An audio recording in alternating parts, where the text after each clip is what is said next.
class. How are you today? Before we start, let us pray. In the name of the Father, Son, and Holy Spirit, amen. Praise be in the name of our Jesus Christ, now and forever, amen. In the name of the Father, Son, and Holy Spirit, amen. Good morning, class. How are you today? Oh, you are doing good. Okay, who's the absent this morning? No one? I like that. You are very active in my class. Okay, are you ready to our new lesson? You are all ready. Okay. So, before we proceed to our lesson, who remembered our lesson yesterday? Raise your hand. Okay, it's all about productivity software. Very good. You remember it.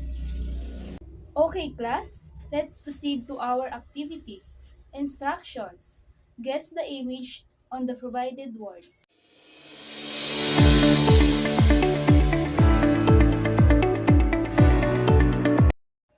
Excellent class! Our motivational activity has something to do with our topic for today. Let's have another activity.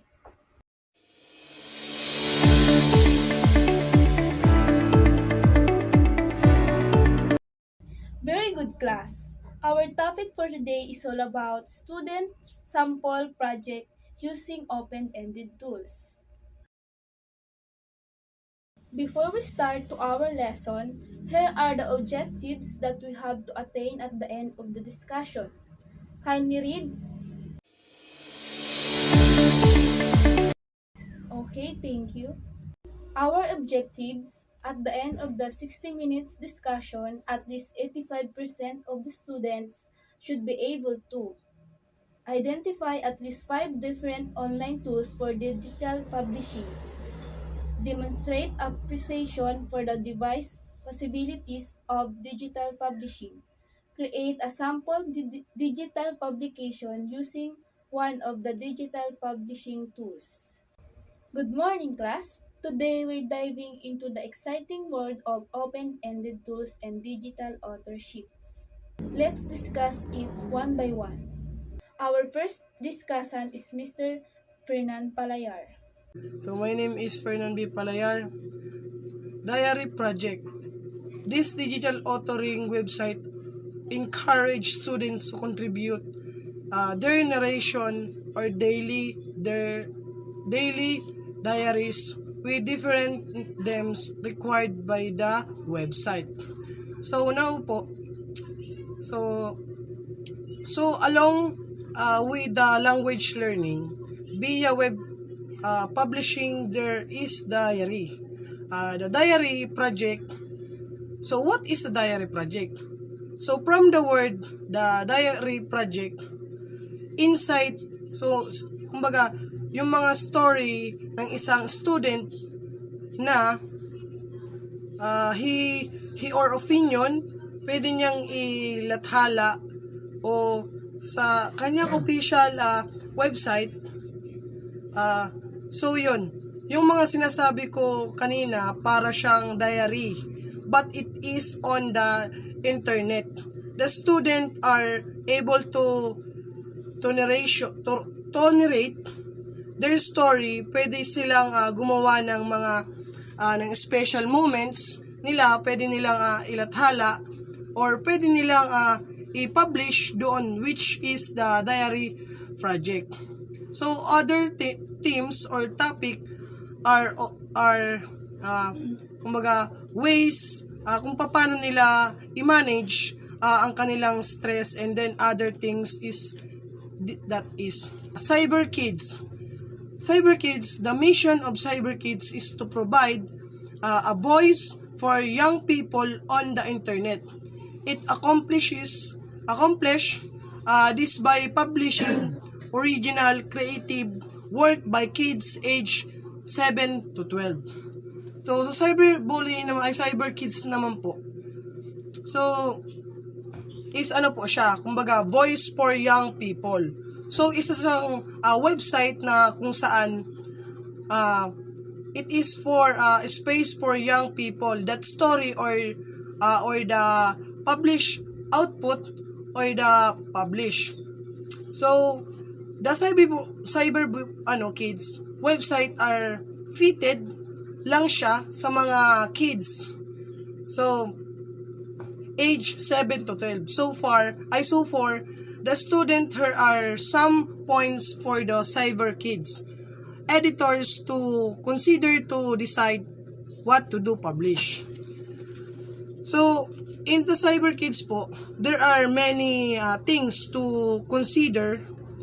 First, especially like stories, articles, and poems that are funny, 'di ba? Kapag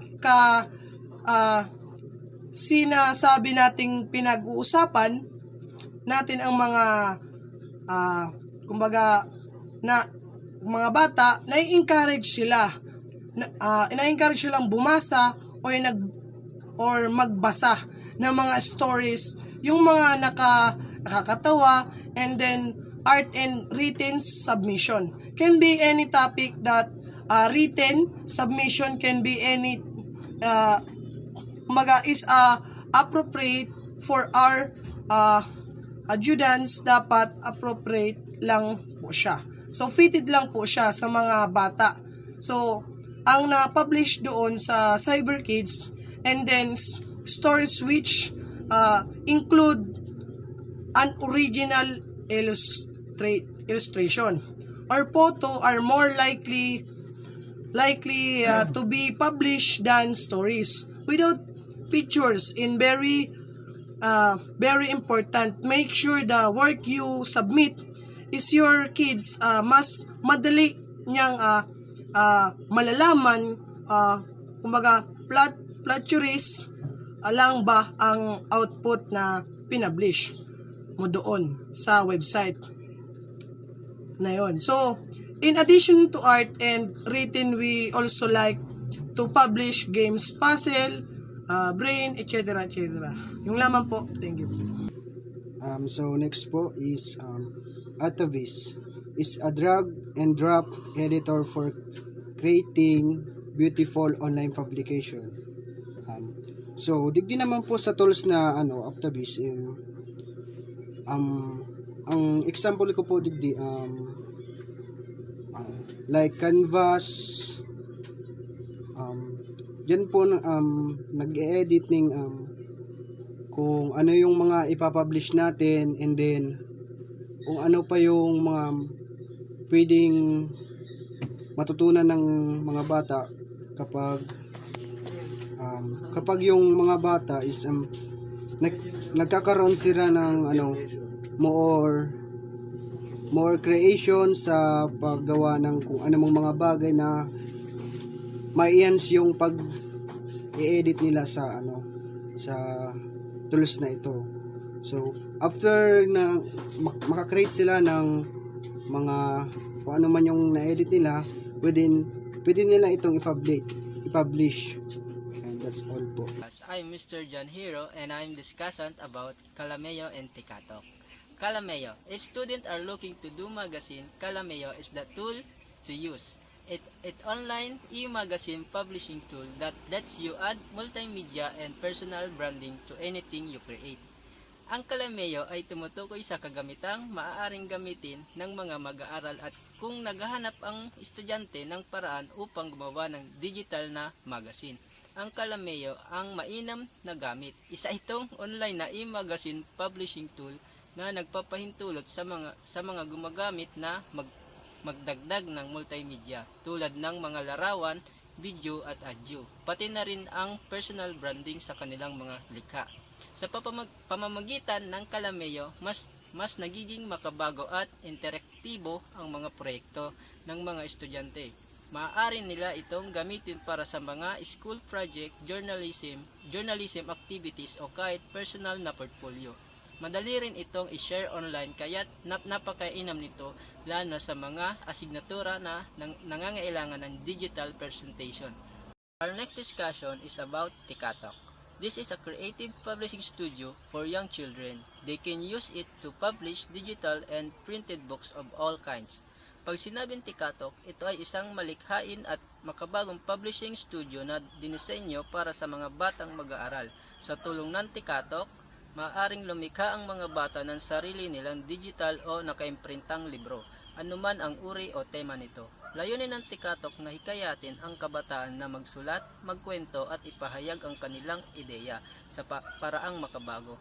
Pwede silang gumamit ng mga templates, larawan at iba pang disenyo upang bumuo ng isang aklat na tunay nilang pagmamayari. At this point, we are done to discuss the Calameo and Tikatok. Let's all move forward for the next discussion, which is Mr. Ortega. So, good morning ma'am, good morning class. Storybird. Storybird is a work in hundreds of thousands of classroom all over the world. It is free for educators now and forever. Take a look at what possible with this tool. Okay, ang Storybird ay isang digital platform na nagbibigay daan sa mga gumagamit na lumikha at magbahagi ng mga visual na kwento gamit ang isang malawak na aklatan ng mga larawan at ilustrasyon. So class, may mga tampok naman po about sa Storybird. Halimbawa, visual storytelling.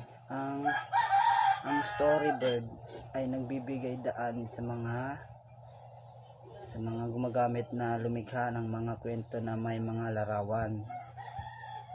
Plus number 2, aklatan. Ang mga larawan, aklatan ng mga larawan. Halimbawa, ang platform ay nag-aalok ng isang malawak na koleksyon ng mga ilustrasyon at larawan. Sa number 3 naman po, may mga pagbabago naman po sa Storybird. Ang mga gumagamit ay maaring magdagdag ng teksto o magbago ng layout at mag-eksperimento ng iba't ibang disenyo tulad ng sa mga drawing at sa arts, paggawa ng design, halimbawa mga ganyan po. Mga paraan ng paggamit ng Storybird. Halimbawa, edukasyon. Ang Storybird naman po ay maaring gamitin sa mga paaralan upang hikayatin ang malikhaing pagsulat ng mga visual literacy. Number 2, marketing at advertising. Halimbawa naman po dyan, ang mga negosyo ay maaring gamitin ang Storybird upang lumikha ng mga nakakaengganyo at nakakatawang content, maaaring po. At may mga benepisyo man po dayan upang mapalakas at maipagmalaki ang Storybird upang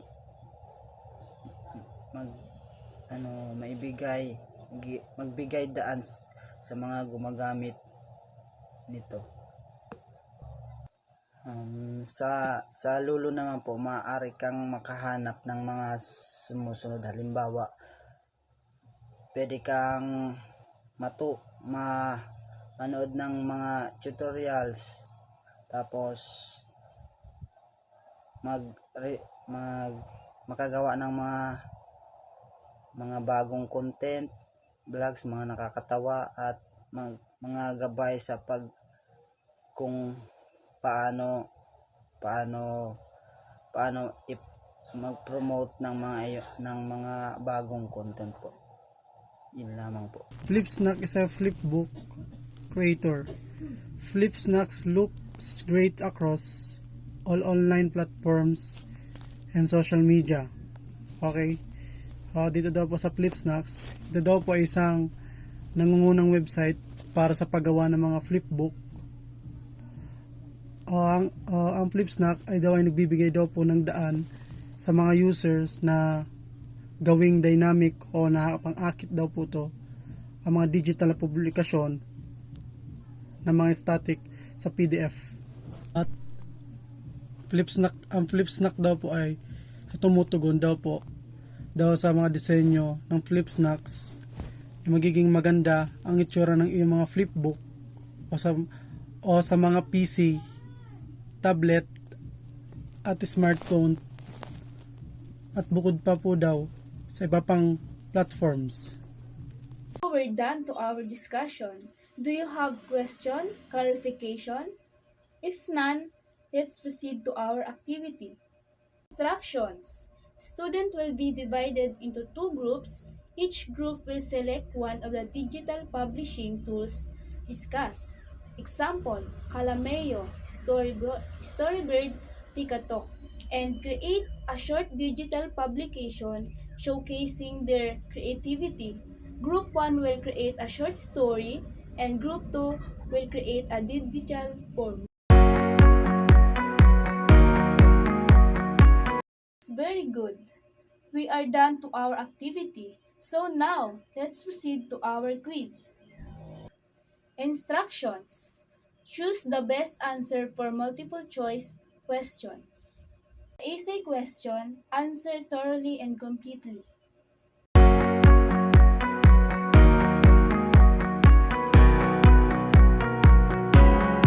Class, we are done to our lesson, which is the sample project using open-ended tools. Thank you for listening and participating. Have a great day. See you tomorrow.